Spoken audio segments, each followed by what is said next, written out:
7.3%-იანი ეკონომიკური ზრდა, 4.9%-იანი ინფლაცია, ლარის დოლართან არსებული კურსის შენარჩუნება და რეინვესტირების ხარჯზე გაზრდილი პირდაპირი უცხოური ინვესტიციები. ეს ის საკითხებია, რომელსაც TBC კაპიტალის ყოველკვირეული მიმოხილვა მოიცავს. კვლევაში ნათქვამია, რომ ლარიზაციის გააქტიურებასთან ერთად აჩქარებულია ეროვნული ბანკის მხრიდან უცხოური ვალუტის შეძენის ოპერაციებიც. ნოემბრის ბოლოსთვის ქვეყნის მთლიანმა სავალუტო რეზერვებმა $5.8 მილიარდ გადააჭარბა. და მარტი-დეკემბრის პირველი კვირის პერიოდში ცენტრალური ბანკის შესყიდვებმა $2.2 მილიარდ მიაღწია. რა გამოწვევებით სრულდება წელი და როგორია მოლოდინები 2026 წლისთვის? ოთარ ნადარეია, TBC კაპიტალის მთავარი ეკონომისტი გვერდება ახლა პირდაპირ ეთერში. მოგესალმებით ბატონო ოთარ, ძალიან მნიშვნელოვანი გამოქვეყნებებია ბოლო პერიოდში. ეს იქნება საერთაშორისო საფინანსო ინსტიტუტების მხრიდან თუ ქართული საინვესტიციო კომპანიების მხრიდან. ამ შემთხვევაში TBC კაპიტალის ამ ანალიზს დავეყნობი და პირველი კითხვა ასეთი იქნება. რეალურად წლის დასაწყისში რა ვარაუდებიც ჰქონდათ, გამართლდა თუ არა ეს მოლოდინები და მთლიანობაში ის სურათი, რომელიც დღეს გვაქვს, თუნდაც 7.3%-იანი ეკონომიკური ზრდის მაჩვენებელი, არის თუ არა ის, რასაც TBC კაპიტალი წლის დასაწყისში პროგნოზირებდით? დიახ, ეკონომიკურ ზრდას რაც შეხება პირველში მოგესალმებით. უფრო მაღალია, ზრდა უფრო მაღალია ვიდრე ჩვენ მოლოდინებში იყო. ეს განსაკუთრებით წლის პირველ ნახევარს ეხება, როცა ფაქტობრივი ზრდის მაჩვენებლები უფრო მაღალი იყო, ვიდრე ასე ვთქვათ ჩვენ ჩარჩოთი იყო პროგნოზი გათვალისწინებული. თუმცა სადღეისოდ უკვე რაც გვაქვს ჩვენ რიცხვები, რა თქმა უნდა, დიდი პატივისცემით, მაგრამ საერთაშორისო ორგანიზაციებს მეტი დრო ჭირდებათ, რომ ბოლო რიცხვები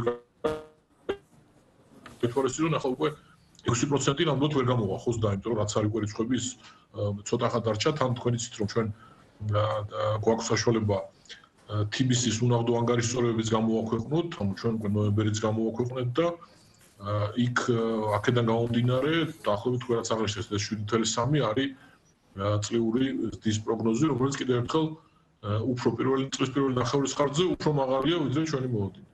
რა ფაქტორებმა განაპირობა, მაშინ ასე ვიკითხავ, ეს მაჩვენებლები და რამ შეუწყო ხელი, რომ ეს შედეგი უფრო მაღალია ვიდრე იყო დაუშვათ სპეციალისტების მოლოდინი?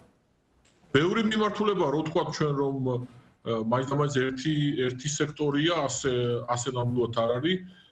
მაინც სექტორების გარდა გამოყოფთი საბანკო დაკრედიტებას, რომელიც ძალიან ძლიერია კვლავ, მართალია ნორმალიზდება, მაგრამ მაინც მნიშვნელოვანი წვლილი შეაქვს ეკონომიკურ ზრდაში, სხვა შორის ისე როგორც 2024 წელს, ასე რომ ბევრი ფაქტორია. კი ბატონო, რაც შეეხება დაუშვათ ინფლაციის მაჩვენებელს, აქ როგორი სურათი გვაქვს? მიზნობრივზე მაღალია ინფლაცია და თუ ფიქრობდით, რომ დაუშვათ წლის ბოლოსთვის ასეთი სურათი გვექნებოდა, ან რა ფაქტორებმა შეუწყო ხელი, რომ ინფლაცია მიზნობრივზე მაღალია ამ მოცემულობით? ინფლაციის შემთხვევაში შეიძლება იყოს ბოდიშს მოხდით, რომ აი თითქმის ერთ-ერთში გამოდის პროგნოზი, ანუ ჩვენ როგორც ეს ჩვენ ბოლო პუბლიკაციაშია დაახლოებით იანვარში თებერვალში ჩვენ მქონდა 4 და 3 წლის ბოლოს, თუმცა ივნისიდან გვაქვს უკვე 4.5 დაახლოებით, ნუ მცირე განსხვავებაა.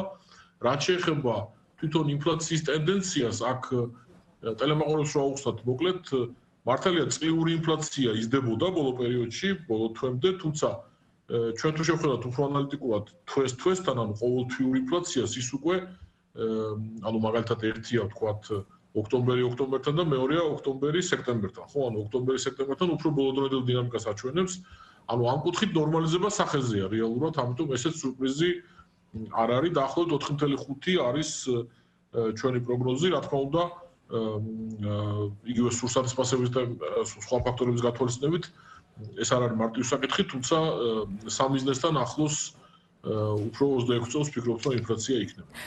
მაშინ რა ფაქტორებით იყო განპირობებული, რომ დაუშვათ ინფლაცია მაინც მაღალია სამიზნე მაჩვენებელზე და ამ ნაწილში დაუშვათ საერთაშორისო ბაზრებზე არსებული ტენდენციები, რადგან ჩვენ ძალიან დიდად ვარ დამოკიდებული იმპორტზე, სწორედ ამის გათვალისწინებითაც ვკითხულობ, რა გავლენა აქვს საერთაშორისო ბაზრებზე არსებულ მდგომარეობას დაუშვათ ამ შემთხვევაში საქართველოში ინფლაციის ნაწილზე? რასაკვირველია, საერთაშორისო ბაზრებზე არსებული ვითარება ჩვენზე ძალიან დიდ ზეგავლენას ახდენს, გასაგებია მცირე მცირე ეკონომიკა ვართ, ახრივ გახსოვს სამწუხარო პერიოდი 2022 წელი, როდესაც კიდევ უფრო მეტი ინფლაცია იყო. რაც შეეხება ვიტყოდი რომ ჯამური იმპორტიდან მაინც ნავთობი უნდა გამორიცხოთ, იმიტომ რომ ნავთობის გათვალისწინებით იქ მაღალი ინფლაცია ჩანს, თუმცა სასაქონლო ფასებზე იყო ზრდა იგივე სურსათის მიმართულებით. სხვადასხვა ჩვენ თუ შევხედავთ იგივე საქართველოს და სომხეთის დინამიკას ამ კუთხით, ანუ ინფლაციის კუთხით, ანუ პრაქტიკულად ერთ-ერთში იმეორებს, ანუ ყოველგვარში იმ ტენდენციას, რაც არის და ეხლა შემცირება, რაც ჩვენ გვაქვს პროგნოზი. რა თქმა უნდა, ადგილობრივი კომპონენტის მნიშვნელოვანია, თუმცა ეს ზედად მომსახურების ფასებია, ადგილობრივი კომპონენტი ჩვენ ტერმინოლოგიას რა ვუხსნათ, ახლა მაგალითად საქართველოში თუ ბენზინის მოხმარება გაიზრდება, ეს სოფლიო ბენზინის ფასზე არ იმოქმედებს, ხო ასე? განსხვავებით ამერიკისგან და ჩინეთისგან ეკონომიკიდან. ამიტომ საქონლის და მომსახურების ის ჩამონათვალი ძირითადად მომსახურება, რომელზეც ჩვენი ადგილობრივი მოთხოვნა მოქმედებს, ანუ ჩვენი ეკონომიკური ზრდამოქმედება. კი ბატონო, რა შეეხება და შეზღუდულია ძირითადად მომსახურის ფასებია, რომელიც ასევე და კურსის თემა რა თქმა უნდა ახდენს ზეგავლენას დიახის. კი ბატონო, სწორედ ლარის კურს მინდა რომ შევეხო. ბოლო პერიოდში საკმაოდ სტაბილურია ლარი და დაუშვათ წლის დასაწყისთან შედარებითაც მნიშვნელოვანი გამყარება გვაქვს ხო სახეზე. რა ფაქტორებმა შეუწყო ხელი და ასევე საკმაოდ საინტერესო რომ ეროვნულმა ბანკმა მთელი ამ წლის განმავლობაში მოახერხა სავალუტო რეზერვების მნიშვნელოვანი შევსება. ეს რა ფაქტორებით არის განპირობებული? დიახ, რა თქმა უნდა რეზერვები დაუწყებ, რომ რა თქმა უნდა ეს ძალიან მნიშვნელოვანია, ჩვენ იცით რომ როგორც ყოველთვის ანუ გლობალური ეკონომიკური რისკებიდან გამომდინარე, ასევე იცით რომ ყველა ჩვენთვის დანატრის სცენარია უკრაინაში ომის დასრულება, თუმცა ისიც გვახსოვს რომ ამან შეიძლება ომთან დაკავშირებული შემოდინებების გადინება გამოიწვიოს ხომ ასეა, რაც შეიძლება საკმაოდ მტკივნეული იყოს გააჩნია რადაშვებით, მაგრამ თავარი რა თქმა უნდა რეზერვების კონტექსტში ძალიან მნიშვნელოვანია რომ რეზერვები გროვდება, ანუ ჩვენ მომავალ შესაძლოს შოკებს უფრო შედარებით უფრო მომზადებული ხდებით ამ კუთხით. ახლა ფაქტორებს რაც შეეხება, რა თქმა უნდა, არის აქ სამი ფაქტორი. პირველი ფაქტორი ეს არის წმინდა სავალუტო შემოდინებები, ანუ ჩვენ თუ ავიღებთ ექსპორტი, გზავნილები, ტურიზმი, იმპორტი და ინვესტიციების ბალანსს, ხომ? ანუ ეს სავალუტო შემოდინებები არის საკმაოდ მაღალი, წმინდა მაჩვენებელი.